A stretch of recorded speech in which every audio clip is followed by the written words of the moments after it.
동안 주의 은혜가 평안하셨습니까? 네. 옆에 사람과 인사합시다. 사랑합니다. 주의 오늘 축복합니다. 네.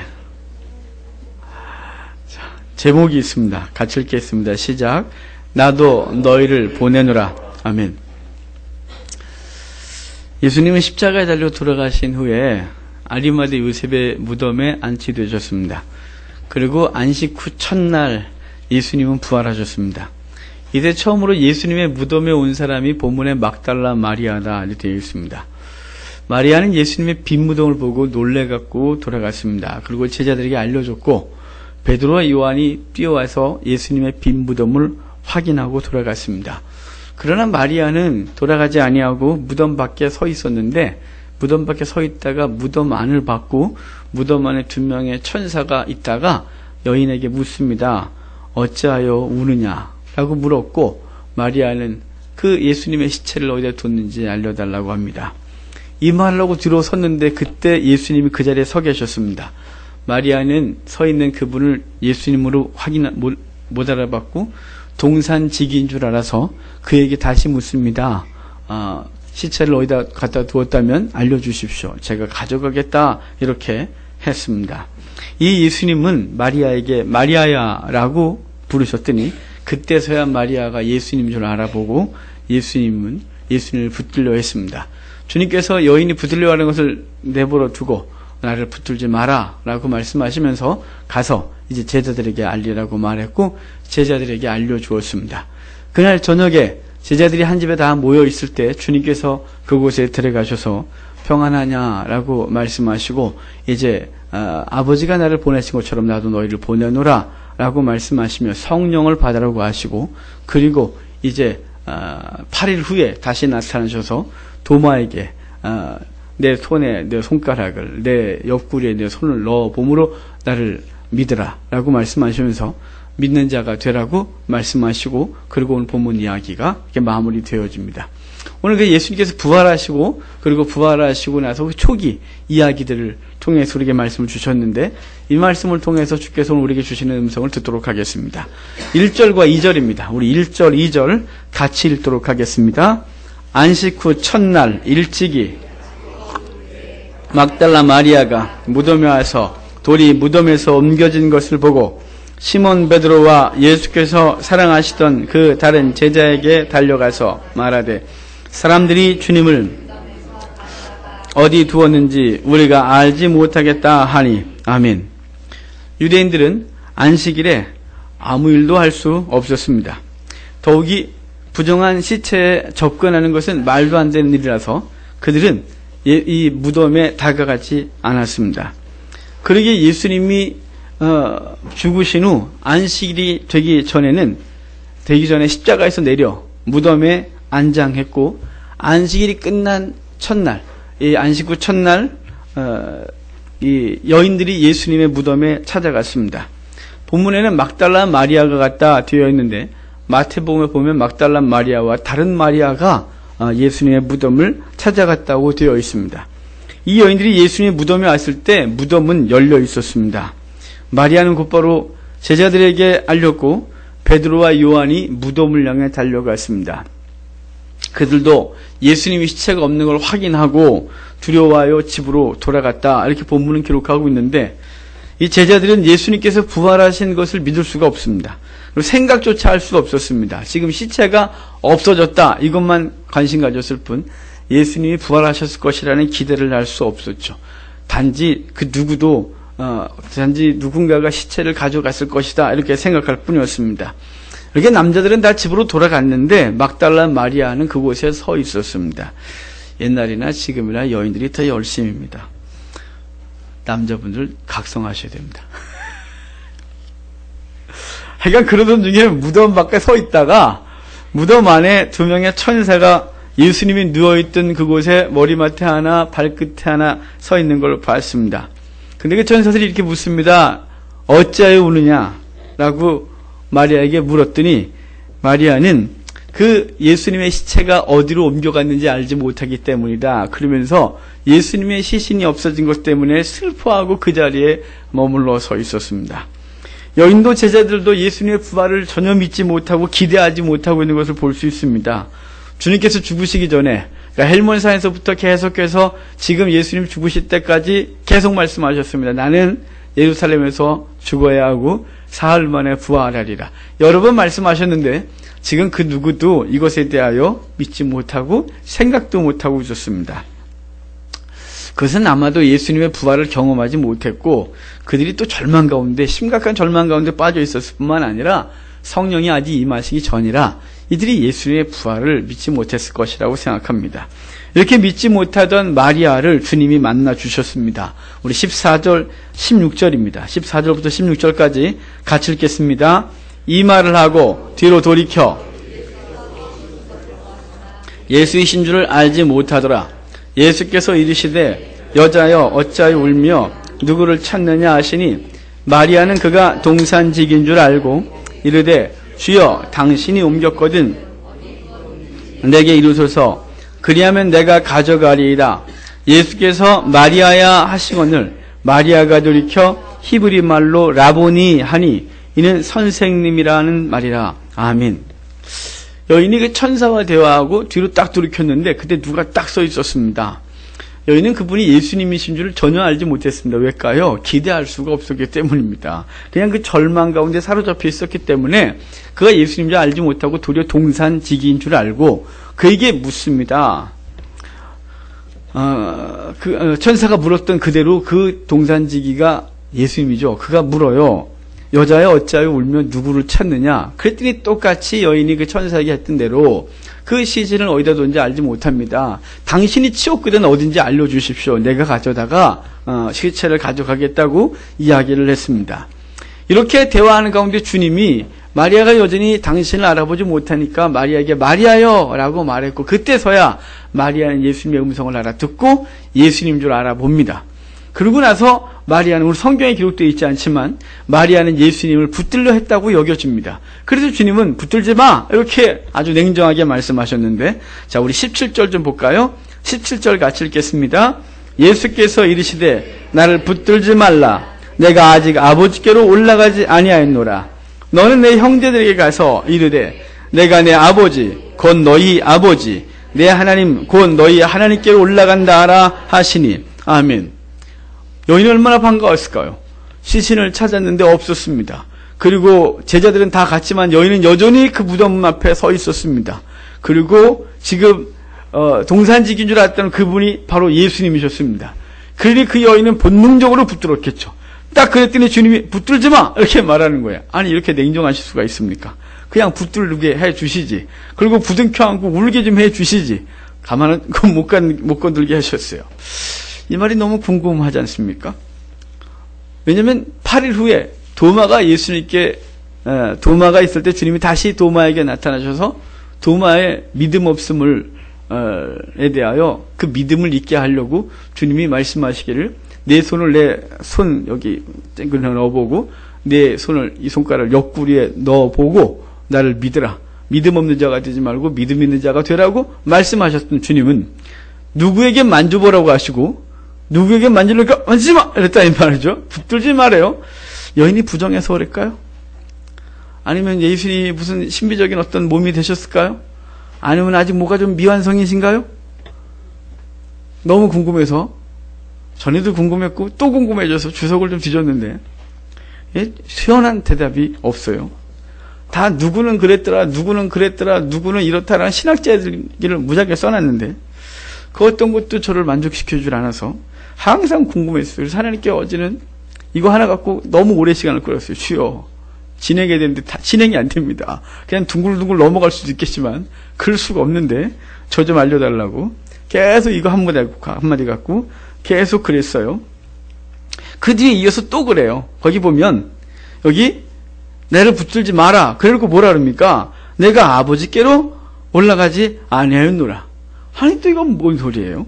그 다음에 뒤에 더 보면 이래요. 요한복음의 뒷얘기를 더 보면 그 뒤에 이어서 이렇게 말해요. 너는 내 형제들에게 가서 이르되 내가 내 아버지 곧 너희 아버지 내 하나님 곧 너희 하나님께로 올라간다 하라. 이렇게 말했습니다. 무슨 말일까요? 이거는 그냥 문장 하나하나를 가지고서 해석하려고 하면 이상해집니다. 전체 이 흐름 속에서 이해하면 아무것도 아니었습니다. 얘기는 이것입니다. 지금 자신을 붙들지 말라고 한 것은 당신이 뭔가 이상하거나 그게 아니라 이렇게 말하자면 붙들지 마라. 난 아버지 교를 아직 올라가지 않았다. 그리고 뭐라는 거야? 넌 가서 제자들에게 알려줘라고 말해요. 지금 주님이 여기서 말씀하신 건 뭐냐면 난 지금 당신이 이상한 게 아니라 지금 뭐가 급한지에 대한 얘기를 하고 있는 거예요. 지금 내가 아버지께로 아직 안 갔다. 그리고 아직 시간이 있다. 그러니까 넌 지금 날 붙들고 부둥켜 안고 울고 뭐 얘기하고 어떻게 된 거냐고 막 조잘조잘 얘기할 때가 아니라 너는 지금 가서 제자들에게 내 부활을 이야기하라고 말하고 있는 거예요. 예수님께서 아버지께로 올라가실 때까지 아직 짧지만 시간이 남아 있었습니다. 그래서 지금 날 붙들고 있는 것보다 너가 해야 될 일이 있다 얘기를 하고 있는 거예요. 바로 예수님을 따르다가 실망하여 흩어진 제자들에게 이 얘기를 얘기해서 그 예수님의 부활을 경험하게 해야 했어요. 부활하신 예수님을 만나게 해야 되는 게 더 급했다 이 말이에요. 그래서 지금 나를 붙들지 말고 너는 가서 제자들에게 나의 부활을 얘기하라 이렇게 말하는 거죠. 예수님도 이 일을 실천하여요. 그래서 엠마오로 가는 두 제자들을 만납니다. 그 두 제자의 이름 중에 이름이 글로바라고 한 사람의 이름이 나오는데 글로바와 그의 아내가 엠마오로 내려가고 있었을 때 주님은 그들과 대화하시면서 깨닫게 하시고 그 내려가던 길을 돌이켜 예루살렘으로 돌아오게 해서 제자들이 물에 다시 합류하게 합니다. 예수님은 바로 지금 여인에게 당신을 만지지 마라 어쩌라 이런 얘기는 지금 붙들지 말라고 하는 것은 뭔가 부족하거나 신비한 몸이 돼서가 아니라 자신과 이야기를 나누는 것과 그리고 이 말을 전해야 되는 것 사이에서 무엇이 우선인지를 얘기를 해주고 있는 거예요. 넌 지금 나 붙들고 계속 있을 게 아니라 넌 가서 이야기를 해라. 이렇게 얘기하고 있는 거죠. 이 말을 들은 마리아는 예수님의 의도를 분명히 깨닫고 곧바로 가서 제자들에게 예수님의 부활을 얘기하고 예수님께서 자기에게 한 이야기를 증거했습니다. 그리고 그날 저녁에 제자들에게 주님이 나타나셨어요. 제자들이 다 그 방에 모였고 그리고 문을 걸어 잠그고 있을 때 주님이 드러나신 것입니다. 우리 19절부터 20절 같이 읽겠습니다. 이날 곧 안식 후 첫날 저녁 때 제자들이 유대인들을 두려워하여 모인 곳에 문들을 닫았더니 예수께서 오사 가운데 서서 이르시되 너희에게 평강이 있을지어다. 이 말씀을 하시고 손과 옆구리를 보이시니 제자들이 주를 보고 기뻐하더라. 아멘. 제자들은 예수님의 부활 소식을 듣고 많은 생각이 들었을 것입니다. 하지만 이들에게 변하지 않은 게 딱 하나 있습니다. 그것은 유대인들을 무서워하고 있었다는 것입니다. 예수님의 부활 소식을 듣고 다 모였습니다. 그리고 두려워하여 문 다 걸어 잠그고 그리고 그 안에 있었습니다. 걸어 잠그고 있었는데 예수님께서 갑자기 제자들 사이에 딱 등장하시면서 평안하다고 주님이 말씀하고 있는 것입니다. 문 분명히 걸어 잠궜는데 얼마나 놀랐을까요? 전 주님이 나타나는 게 더 무서웠을 것 같습니다. 벽 뚫고 드러나셔서 이제 너희에게 평안이 있을지어다 이렇게 말씀하셨는데 이 말씀은 예수님께서 부활하신 날뿐만 아니라 이 글이 쓰여지고 읽혀졌던 모든 세대, 특별히 환난과 박해로 인해서 두려움에 사로잡혀 있는 모든 영혼들에게 그 어떤 말보다도 더 강력한 위로와 소망의 말이었습니다. 그러게 본문에서도 제자들이 그 말을 듣고 예수님께서 평안하라고 말씀하시는 이 말을 듣고 그들이 크게 기뻐했다 이렇게 말하고 있는 것입니다. 요한계시록을 보면 당시 성도들이 가졌던 두려움과 신앙적 질문이 드러납니다. 그 로마의 극심한 박해로 인해서 교회가 핍박을 받고 사역자들이 잡혀가 고문과 죽임을 당할 때였습니다. 요한계시록, 요한복음, 요한 1, 2, 3서는 요한의 후반기에 도미티아누스 황제 박해 때 다 기록을 하게 되는데 그럴 때 그러니까 이 요한계시록도 배경이 같은데 그럴 때 그들이 그 두려워 떨고 있었습니다. 그들이 예수님께서 우리 안에 계시느냐? 예수님께서 우리를 돕고 계시느냐? 이렇게 물었을 것입니다. 주님이 붙들어 주신다면 우리가 죽냐? 이 말이죠. 주님이 교회를 보존해 주신다면 이렇게 박해를 받고 이렇게 멸함을 당하고 있느냐라는 질문이 그들 속에 있었을 것입니다. 그러한 때 요한은 반모섬에 갇혔고 반모섬에서 노역을 하다가 예수 그리스도의 계시를 받고 그 편지를 쓰는 것이 요한계시록인데 거기서 보면 예수 그리스도께서 교회 안에 거하시고 교회의 사자들을 붙들고 있다고 말씀해 주고 있습니다. 계시록에서 그런 주님에 대해서 묘사하기를 7 금초 때 사이를 주님이 거하시고 오른손에 7뼈를 붙들고 있다. 이렇게 되어 있는데 이 7금초대 사이를 지나고 7뼈를 붙들고 있는 것에 대해서 본문에서 해석해 주었었습니다. 요한계시록 1장 20절 보면 이렇게 되어 있습니다. 내가 본 것은 내 오른손의 7뼈의 비밀과 또 7금초대라. 7뼈는 7교회 사자요 7촛대는 7교회니라. 그러니까 7촛대는 7교회. 그래서 주님은 교회 안에 거하시고 7금초대를 붙들어줬다. 이 말은 주의 백성들을 붙들어주고 있다. 이걸 분명히 말씀해주고 있는 것입니다. 부활하셔서 사망 권세에 계신 주님은 우리 안에 거하시고 우리에게 평강을 주시는 주인 줄 믿으시길 바랍니다. 이렇게 제자들에게 나타내신 주님은 사명을 허락하세요. 자, 21절 같이 읽을까? 21절 읽겠습니다. 예수께서 너에게 평강이 있을지어다. 아버지께서 나를 보내신 것 같이 나도 너희를 보내노라. 아멘. 예수님은 두려워 떠는 제자들에게 나타나셔서 평안하라고 말씀해 주시고 좀 더 격려해 주시고 위로해 주시고 뭐 이러면 될 텐데 곧바로 평안하라 그래놓고 아버지께서 나를 보내신 것처럼 나도 너를 보내노라 이렇게 말하는 거예요. 지금 다른 성경들에 예수님께서는 부활 승천하시기 전에 이 말씀을 주시고 사도행전에서도 승천하시기 전에 주님께서 이제 이 복음 증거에 대한 사명을 주시는데 지금 본문에는 예수님이 부활하시고 첫 번째 나타나셔서 그 제자들에게 평안하라고 말하면서 아버지께서 나를 보내신 것처럼 나도 너희를 보낸다 이렇게 말하고 있는 거예요. 사명 곧바로 주고 있는 거예요. 아직 지금 이 두려움에서 벗어날 수가 없고 아직 아무것도 할 수 없는 그들에게 주님은 아버지가 나를 보낸 것처럼 나도 너를 보내노라 이렇게 말씀하고 있는 것이에요. 좀 시간을 두고 해도 될 것을 이렇게 급하게 서두르고 계세요. 요한은 왜 이렇게 말하고 있는 걸까요? 요한은 무엇을 강조하고 싶은 것일까요? 그것은 당시 교회가 바큐론에 두루 숨어있던 때였기 때문에 예수님께서 부활하신 후 제자들에게 주신 사명을 다시 한번 강조하여 말씀해 주셔서 우리가 숨어있을 것이 아니라 나가 이 복음을 증거해야 된다고 요한은 이 예수님의 말씀을 다시 한번 인식시키고 있는 것입니다.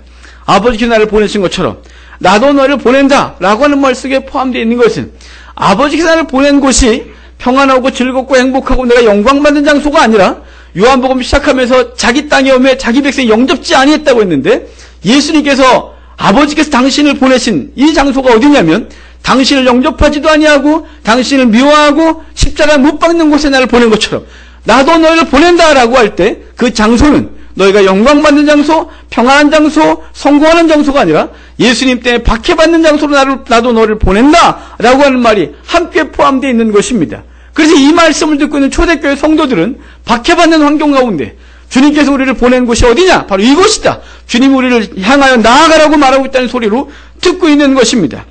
그래서 요한계시록에서도 요한은 숨어있고 계속해서 숨으려고 하는 초대교회를 향하여 요한계시록 10장과 11장에서 주님의 계시를 통해 말씀하십니다.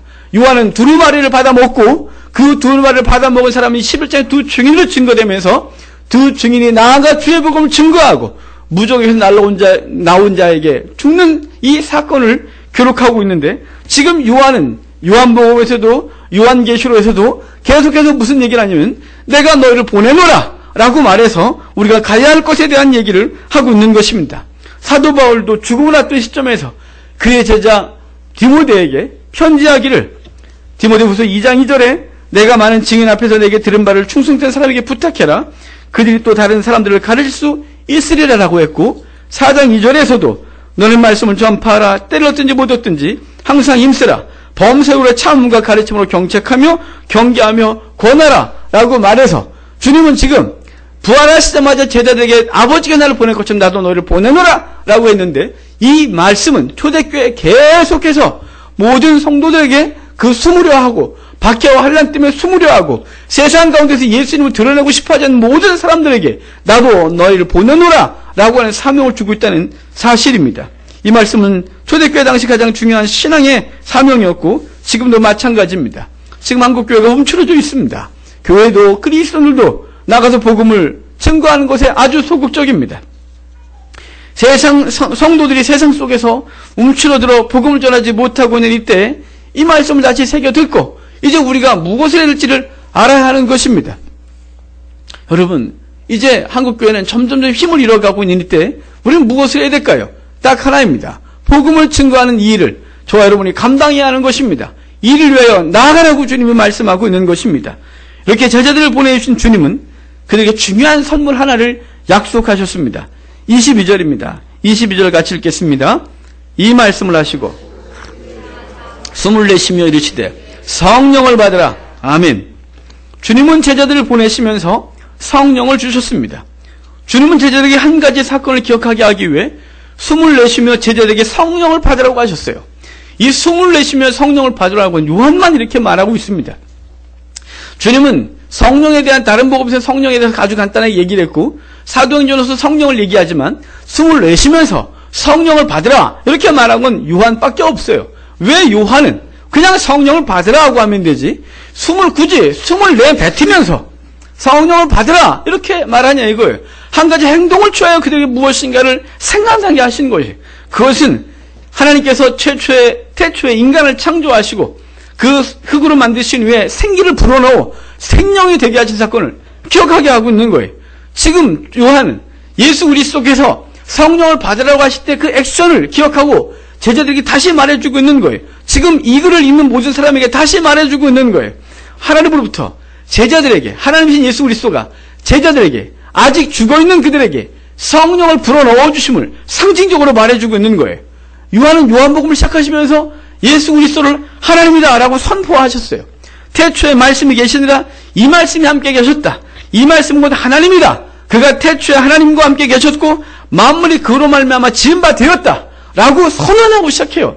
그 요한은 예수 그리스도를 하나님이라고 말했고 지금 이 끝 시점에서 예수 그리스도가 부활하시고 나서 제자들에게 성령을 받으라고 말할 때 그 예수님의 한 행동 하나를 분명히 기억하고 그걸 다시 말하고 있는 거예요. 주님이 후 하면서 성령을 받으라 라고 말한 것은 바로 태초에 인간을 창조하시고 그 속에 숨을 불어넣으시고 생명이 되게 하신 사건을 기억하면서 그분이 우리를 살리시는 분임을 그분이 우리를 통하여 일하고 계신 분임을 우리 가운데 분명히 말씀해주고 있는 것이에요. 요한은 다시 제자들에게 성령을 받으라고 말씀하신 주님은 바로 처음 인간을 만드시고 생명을 불어넣으신 하나님의 사실을 요한은 계속해서 우리에게 보여주고 있는 거예요. 왜 주님은 나도 너희를 보낸다고 하시며 성령을 받으러 가신 것일까요? 그것은 성령이 아니고는 아무것도 할 수 없기 때문이에요. 성령이 아니고는 우리가 보냄받은 사명을 감당할 수가 없기 때문이에요. 여러분, 성령 충만하지 않은 사람은 죄를 감당할 수가 없습니다. 성령을 받지 아니하고는 그 속에서 생명이 나오질 않습니다. 왜냐하면 그 속에 사망밖에 없기 때문이에요. 그래서 은혜 받으라고 하고 성령 충만을 받으라고 끊임없이 말하고 있는 거예요. 우리 그리스도인이 세상 가운데서 사망의 냄새를 막 풍기고 다니는 이유가 뭔지 아십니까? 그 안에 거하시는 성령이 충만하지 않아서 드러나지 않기 때문에 교회에서는 그리스도인이라고 불려지는데 교회에서는 뭐 집사님, 장로님, 안수집사님, 막 권사님 이러고 있는데 세상에 나가서는 대체 집사, 권사, 장로, 안수집사, 목사는 하나도 없어요. 온통 아무것도 없어요. 뭐만 드러나냐면 사망의 냄새만 풍기고 다니고 있는 거예요. 그 속에 생명의 성령의 능력이 없어요. 그래서 주님이 성령을 받으라고 했고 주님은 끊임없이 그리고 사도들은 끊임없이 우리에게 성령의 충만을 받으라고 말해서 우리 속에서 그 생명이 드러나길 원하고 있는 거예요. 성령이 아니고는 아무것도 할 수 없는 거예요. 여러분 교회 일도 주의 능력으로 하는 거예요. 인간적인 잔머로 하는 게 아니에요. 사람의 생각으로 하는 게 아니에요. 하나님의 능력으로 하나님의 성령의 인도하심으로 주의 방법으로 하는 것이. 그러니까 목사뿐만 아니라 성도 모두가 다 특별히 중직들은 성령의 충만을 받아야 해요. 말씀을 읽고 기도에 힘쓰고 그런 사람들이 주의를 감당하는 거예요. 직분은 깔고 앉아서 누리라고 준 게 아니에요. 하나님의 일을 감당하라고 준 거예요. 그러니까 우리가 주의를 하는 사람은 뭐 해야 되냐? 기도해야 돼요. 말씀대해야 돼요. 인간적인 잔노를 하는 게 아니에요. 주께서는 우리에게 성령을 받으라고 했어요. 보내시면서 뭐라고 했어요? 성령을 받으라. 우리에게 이 땅에서 하나님의 사명을 하나님의 일을 감당해야 되는 가장 큰 힘은 성령이에요. 우리 힘이 아니에요. 세상 학문도 아니에요. 세상의 지혜도 아니에요. 갖고 있는 돈도 아니에요. 그거 갖고는 주의 일이 안 돼요. 주의 일을 망칠 뿐이에요. 주의 일은 무엇으로 하냐? 성령으로 하는 거예요. 그래서 주님 우리에게 성령을 받으라고 말하는 거예요. 사도행전 1장 8절에 이렇게 말했잖아요. 오직 성령이 너에게 임하시면 너희가 권능을 받고 예루살렘과 온 유대와 사마리아 땅끝까지 이를 내 증인이 되리라. 되라 그랬어요. 되리라 그랬어요. 성령이 임하면 된다 그러는 것이. 성령의 충만을 받지 않고 무엇인가 하겠다고 하면 걸림돌이 되는 거예요. 자꾸 무너지고 이상한 일이 벌어지고 있는 거예요. 여러분, 저와 여러분이 성령의 충만을 받으시길 바랍니다. 혹여나 여러분 가운데 아직도 그리스도를 온전히 영접하지 못했다면 그리스도를 바로 영접하고 성령을 받아야 하는 거예요. 그렇지 않으면 우리는 헛짓하고 있는 거예요. 이 주일날, 이 화창한 날, 이 지하에 들어와서 앉아있는 이상한 일을 하고 앉아있는 거예요. 성령의 충만을 우리 받으시고 그분 앞에서 온전한 사명을 감당하는 저와 여러분 되기를 주님 축복합니다. 이 복음을 전하는 것을 통해 하나님은 이 땅을 통치하고 있습니다. 다스린다 이 말이에요. 23절 같이 읽겠습니다. 23절이에요. 너희가 누구의 죄든지 사하면 누구의 죄든지 그대로 두면 그대로 있으리라 하시니라. 아멘. 이 말씀을 오해하면 안 됩니다. 우리에게는 사죄의 능력이 있다. 아니 우리가 무슨 능력이 있어서 누굴 죄를 사하고 누구에게 죄를 뒤집어 쓰고 합니까? 우리 그런 능력이 없습니다. 로마 카톨릭 오해에서 사제들에게 사죄권을 허락하고 그래서 그들이 감히 지들 멋대로 죄를 사하노라. 인간은 사할 권세가 없습니다. 오직 누구만이 사하냐? 예수 그리스도의 보혈을 통하여 하나님 아버지가 우리의 죄를 사하시는 것입니다. 그럼 여기서 너희가 죄를 사면 그 죄를 사할 것이요 너희가 그대로 두면 그대로 있으리라 라고 하는 말은 무엇일까요? 이 말은 복음 증거의 또 다른 이야기인 것입니다. 너희가 복음을 증거하면 그 복음을 들은 사람들이 회개하고 그들이 주 앞에 돌아와 죄의 사함을 받고 영생을 얻는 것이고 너희가 그대로 두면 너희가 복음을 전하지 아니하면 그들은 그 죄 가운데 그대로 있어 죽는다 이 말이에요. 그러니까 너희가 복음을 증거하는 것은 누군가의 죄를 사하는 권세, 이 통치를 행하고 있는 거예요. 이 놀라운 일을 행하고 있다 이 말이에요. 그래서 바울은 로마서 10장 13절에서 14절까지 말하기를 누구든지 주의 이름을 부르는 자는 구원을 받으리라. 그런즉 그들이 믿지 아니한 일을 어찌 부르리요? 듣지도 못한 일을 어찌 믿으리요? 전파하는 자가 없이 어찌 들으리요? 라고 했습니다. 그러니까 누군가가 전해야 되고 그 누군가가 전한 것을 들어야 하고 들어야 믿음이 생기고 그 믿음이 생겨야 영생을 얻는 것이에요. 그러니까 지금 누군가의 죄를 사하는 것은 내가 네 죄를 사하노라 이런다고 사하는 게 아니라 예수 그리스도의 복음을 증거하면 그 복음을 듣고 마음에 찔려 어찌할꼬 라고 하고 그 죄를 회개하고 죽게 돌아오면 그가 성령을 받고 그 죄상을 받아 영생을 얻는다 이 말이에요. 그래서 사도 베드로가 사도행 2장에 보면 베드로와 사도들이 나아가 복음을 증거했더니 그 말을 듣는 사람들이 마음에 찔려 어찌할꼬 그랬더니 너희가 회개하고 돌아와 주를 영접하라고 그럼 너에게 육회케 되는 날이 이리라고 했더니 그들이 주께 돌아와 회개하고 그날 생명을 얻은 자가 3천이나 더했다 이렇게 말하고 있는 것입니다. 그러니까 그 죄를 사하는 권세는 우리 입술이 아니라 복음 증거예요. 복음 증거를 통하여 영혼들이 주께 돌아오고 사함을 얻는다 이 말인 것입니다. 그러므로 주님으로부터 보내심을 받은 자들인 성도는 엄청난 권세를 행하는 자들인 거예요. 이 권한 행사는 뭐로 하는 거냐? 복음 증거로 하는 것이에요. 이 권한 행사는 직분으로 하는 게 아니에요. 목사라는 직분으로 하는 것이 아니에요. 사제라는 직분이 하는 게 아니에요. 이 권한 행사는 복음을 증거함으로 그 복음이 증거되어지면 그 죄를 사하는 것이고 복음이 증거하지 않으면 그것을 듣지 못함으로 그냥 그 죄 가운데 있어 죽는 것이라 이 말입니다. 이렇게 제자들을 보낸 주님은 이후 8일째가 되었을 때 다시 등장하세요. 왜냐하면 처음에 등장했을 때는 도마가 그 자리에 없었어요. 다 불러 모았는데 도마는 대체 어떻게 소식을 못 들었는지 그 시간에 어디 나갔었는지 예수님을 만나지 못했어요. 그리고 8일 만에 다시 도마가 이제 있는 그 장소에 다시 등장하시고 있는 것입니다. 그런데 이때도 제자들은 문 닫고 있었대요. 여러분 8일 전에 주님 뭐라 그랬어요? 내가 너를 보내노라. 성령을 받으라 라고 했어요. 보내노라 그랬으면 나갔어야죠. 이 사람들 안 나가 문 꼭꼭 걸어 잠그고 다 있었대요. 그냥 무서워갖고 어쩔 줄 모르고 있는 거예요. 8일 동안 계속 그러고 있었어요.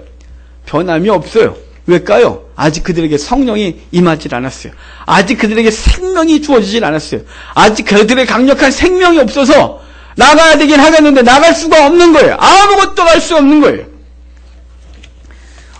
제자들이 모여 있을 때 주님이 딱 등장하시면서 전과 동일하게 문 다 걸어 잠갔는데 그 제자들 사이에 등장하시면서 평안하라 라고 말씀하셔요. 그리고 도마를 찍어 말씀하시는 거예요. 27절 같이 읽겠습니다. 27절입니다. 도마에게 이르시되 내 손을 보고 내 손을 내밀어 내 옆구리에 넣어보라. 그래야 믿음 없는 자가 되지 말고 믿는 자가 되라. 아멘. 제자들이 예수님의 부활을 말할 때 도마는 말하기를 이렇게 말했었어요. 25절에서 내가 그의 손에 못자국을 보며 내 손가락을 그 못자국에 넣으며 내 손을 그 옆구리에 넣어보지 않고 믿지 않겠다 이렇게 말했어요. 도마가 예수님과 직업이 같았거든요. 목수. 확인해 봐야 돼요. 제가 대충 한 뼘 안 돼요. 목사들은 한 뼘, 목수들은 한 뼘이면 21cm, 20이면 20 딱 정확히 해야 돼요. 대략 절대 안 해요. 도마 확인하고 싶었어요. 어떻게 믿어 그거를. 내가 누워보고 확인하겠대요. 그래서 주님이 딱 등장하셔서 그러는 거예요. 해봐. 이것이. 내 손을 보고 내 손을 내 옆구리에 넣어보래요. 그리고 믿음 없는 자가 되지 말고 믿는 자가 되라고 주님이 분명히 말씀하고 있는 거예요. 주님이 우리에게 요구하는 게 뭘까요? 믿음 없다고 책망하는 거예요? 믿음 없다고 버리는 거예요? 아니요. 믿음 있게 하는 거예요. 주님이 우리로 하여금 믿게 하고 싶은 것이에요. 어찌됐거나 주님은 당신을 믿게 하기 위하여 당신이 할 수 있는 모든 것, 그 사람 수준에서 모든 것들을 다 해주시는 거예요. 이 말씀은 보냄받은 제자들과 보냄받았으나 온전히 믿지 못하는 초대교회 성도들 지금도 여전히 하나님 아버지에 대해서 예수 그리스도에 대해 온전히 신뢰하지 못하고 믿지 못하는 사람들을 향하여 주님이 말하는 거예요. 온갖 것 다 검증해 보래요. 온갖 것 다 해보래요. 다 확인해 보래요. 그리고 믿음 없는 자가 되지 말고 믿는 자가 되라고 말하는 거예요. 그래서 이어서 뭐라고 합니까? 너는 나를 본고로 믿느냐? 보지 못하고 믿는 자가 더 복이 있다. 이렇게 말씀했습니다. 초대교회 성도들도 그랬겠죠. 환난 속에 주여 보여주십시오. 주여 내게 어떤 기적을 베풀어 주십시오. 내게 표적을 보여주십시오. 그럼 내가 믿겠나이다. 맨날 이랬겠죠. 여러분 주님이 말씀하셨어요. 그들도 동일했겠죠. 예수님 지금 부활의 자리에 있는 그들이나 초대교회 때 이 말씀을 1차 대상자나 지금 우리들이나 맨날 보여달래요. 뭘 보여달래요. 그러면 믿겠다고. 믿을까요? 아니요. 반짝 믿어요. 반짝. 그때만 지나면 또 무너져 있어요. 매번 기적을 베풀어야 돼요. 매번 표적 보여야 돼요. 매번 꿈에 나타나줘야 돼요. 매번 기도할 때마다 삐리리 뭐 와야 돼요. 막 이래야 믿음이 오는 거예요. 그거 좀 없어지면 믿음이 있나 싶고 하나님 계시니 없니 막 이러고 앉아있는 거예요. 여러분 주님이 말씀하신 거예요. 보고 믿는 자가 복이 보이지 않고 믿는 자가 복되다고. 우리는 어떻게 믿어야 되나요? 성경 말씀을 통하여 이 말씀이 그대로 확신 가운데 다가오고 세상 속에서 내게 원하는 것들이 막 주어지지 아니하고 내가 기대했던 대로 되지 아니해도 예수 그리스도를 믿는 이 믿음은 변함이 없어야 되는 것이 이 분명한 믿음이 우리 속에 없으니까 세상이 흔들면 흔들리는 대로 무너뜨리면 무너지는 대로 맨날 이러고 앉아있는 거예요. 믿음이 생겼나 싶으면 또 무너져 있고 이제 이 사람이 하나님을 하겠다 싶으면 또 무너져 있고 이제 저 사람 믿음이 있어 싶어서 뭔가 직분을 허락하려면 갑자기 무너졌고 아니야 다시 거둬야 되고 왜 그럴까요? 왜? 매번 보고 싶어서 그래요. 매번 우리 주의 말씀에 대한 분명한 신뢰가 없어요. 그래서 사람들은 매번 넘어지는 거예요. 초대교회 때도 그랬고 지금도 그러하고 앞으로도 그럴 거예요. 많은 사람들이 하나님의 말씀을 온전히 믿지 못하는 거예요. 여러분 예수 그리스도께서 하신 이 말씀을 여기 심령의 비석에 새겨 놓으십시오. 내가 자꾸 넘어지면 제가 그랬잖아요. 은혜 수첩 만들라고. 은혜 수첩 만들어서 은혜 받을 때마다 기록을 해두세요. 기도할 때 응답 있었다 그럼 기록해 두세요. 하나님 내 삶 가운데 어떻게 역사하셨다 기록해 두세요. 그때 뒤적거리면 믿음이 흔들릴 때 아무것도 안 보여요. 하나님의 역사도 안 보이고 하나님이 살아계시니 막 이러고 앉아있고 나한테 표적을 보이라 하고 매번 그러는 거예요. 그때마다 보여주시는 하나님이. 근데 그런 신앙인들이 온전하겠습니까? 그걸 통하여 하나님의 거룩한 일이 이루어지겠습니까? 하나님이 이왕 이 땅에 주의 백성이 살아가면 주님 앞에서 무엇인가 행해야 되지 않겠습니까? 이 땅에서 이익을 좀 남겨야 안 되겠습니까? 하나님이 역사하심을 우리를 통해 드러나야 되지 않겠습니까? 매번 주 앞에서 작년이나 재작년이나 10년 전이나 20년 전이나 동일하다면 우리의 신앙에 뭔가 심각한 병이 걸려 있는 겁니다. 여러분 주님 앞에서 주님이 분명히 말씀했어요. 보지 않고 믿는 자가 복되다. 여러분 이제는 우리의 삶 가운데 역사하셨던 하나님의 표적과 기사들은 더 이상 없어도 되는 것입니다. 여러분 그냥 우리 삶 가운데 우리의 삶 가운데 어려움이 있고 내 재정에 갑자기 어려움이 닥치고 환난이 닥쳐도 예수 그리스도는 여전히 내 안에 계시고 그분이 살아계시고 내가 하나님께서 선한 일을 시작하시고 그리스도 예수의 날까지 내 생명을 지키실 믿는다. 이 믿음으로 오늘도 살아가는 것입니다. 사도 바울이 디모데후서에서 사형 언도를 바꾸서 뭐라고 합니까? 내가 생명의 약속을 받아 사도 됐나? 바울은 이러고 시작해요. 그리고 이미 사형 언도가 있지만 내가 그분께서 시작하셨고 그분이 그것을 신실하시기 때문에 끝까지 이룰 줄 내가 믿는다. 이러면서 전혀 요동하지 않고 있는 것입니다. 여러분, 이 믿음이 저와 여러분 가운데 있기를 주의 이름으로 축복합니다. 요한은 마치 요한복음을 마무리하듯 30절과 31절에 말을 뚝 던져놓고 끝납니다. 사실은 이 뒤에 더 있는데 말을 마치는 것 같아요. 한번 30절, 31절 마저 읽겠습니다. 예수께서 제자들 앞에서 다른 표적도 많이 행하셨으나 오직 이것을 기록함은 너희로 예수께서 하나님의 아들 그리스도이심을 믿게 하려 함이요 또 너희로 믿고 그 이름을 힘입어 생명을 얻게 하려 함이니라. 아멘. 그리란 것이 기승전결이 있습니다. 근데 느낌이 30절, 31절은 딱 결론 짓는 느낌이에요. 내가 이 글을 기록한 게 이유가 뭐냐? 바로 예수 그리스도를 믿게 하려 합니다. 뭐 이렇게 딱 끝났어요. 근데 뒤에 한 장이 더 있다는 사실이에요. 그럼 대체 이건 뭘까요? 이 얘기는 왜 쓴 걸까요? 작게는 20장 전체 속에서 지금 그 20장 쭉 하면서 주님이 드러내신 이야기들에 대한 얘기를 하고 있는 거예요. 주님은 제자들에게 나타나셔서 이제 죄를 사할 권세를 주시고 그리고 많은 사람을 믿게 하려 함이라고 말하고 있는 거예요. 본절은 20장뿐만 아니라 전체 요한복음 시작하면서부터 있었던 모든 얘기를 통하여 뭘 하길 원하냐? 믿게 하고 싶은 거예요. 주님께서 우리를 보내신 이유가 뭐예요? 우리도 믿을 뿐만 아니라 우리의 말을 통하여 누군가가 예수 그리스도를 믿게 하려고 우리를 보내는 것이에요. 주님은 이 말씀을 기록한 것이 뭐냐? 예수 그리스도를 믿게 하는 것이래요. 그게 주님이 요한이 지금 이 글을 쓰는 유일한 목적이라는 거예요. 이를 통해 뭐 다른 거 알고 지식이 늘어나고 아니고 예수 그리스도를 믿게 하려 합니다. 이게 요한이 우리 가운데 말하고 있는 거예요. 여러분, 지금 우리 요한복음 거의 다 끝났어요. 다음 주나 그 다음 주 요한복음을 맞춰줘요. 요한이 우리에게 말하고 싶은 게 뭔가요? 예수 믿으라 이 말이에요. 예수 그리스도는 생명의 주다 이 말이에요. 예수 그리스도가 우리의 생명을 주관하신 분이고 그분을 믿으면 영생을 얻는다. 이게 그분이 말하고 싶은 거예요. 근데 지금까지 계속해서 오면서 이 말에 대하여 이 예수 그리스도에서 온전한 믿음이 없다면 우리는 요한복음을 다시 한번 시작해야 될 것 같아요. 여러분, 예수께서 막달라 마리아에게 자신을 붙들지 말라고 하시고 아버지께서 자신을 보낸 같이 자신도 제자들을 보낸다고 하시며 성령을 받으러 가신 것은 이 복음 전함의 긴급함과 그리고 절대적 필요 때문인 거예요. 그리고 이 일을 통해 죄를 사는 권세가 있음을 말씀해 주시고 그리고 도마에게 믿는 자가 되어가신 주님은 지금 우리들에게 여전히 이 복음을 증거하여 그들도 또 믿게 하는 이 일을 우리를 통해 하길 원하시는 것입니다. 성도 여러분, 이제 우리도 주님의 보내심을 받은 자들이 된 것을 다시 한번 인식하셔야 돼요. 주님이 보냈어요. 세상으로 보냈어요. 이제 우리가 주를 온전히 믿을 뿐만 아니라 성령의 충만함을 여러분이 입으시기를 바랍니다. 한국교회가 이렇게 흘러가니까 그냥 괜찮아 이러지 마십시오. 주의 백성들은 세상의 흐름에 그냥 몸을 맡기는 자들이 아닙니다. 한국교회가 미지근해지니까 괜찮아 미지근해져도 이러면 되겠습니까? 우리 믿음의 선진들이 지금 한국교회 성도들처럼 많이 알지 못했습니다. 예전 어른 목사님들이 지금 한국교회 열심히 있는 성도들보다 더 많이 모를 겁니다. 그래도 그분이 뜨거우셨습니다. 한국교회가 불덩어리였습니다. 지금은요, 많이 하면 뭐합니까? 미지근해져갖고 세상 가운데 그리스도가 드러나질 않습니다. 교회에 와야 그리스도인 줄 압니다. 교회 바깥에선 모릅니다. 이 안타까운 현실을 우리가 그냥 자연스럽게 받아들이지 마십시오. 이거 무너지는 걸 너무 자연스럽게 받아들이지 마십시오. 어젠가 기사에 2010몇 년이면 중국이 세계 최고의 기독교 인구가 될 거라네요. 할렐루야예요.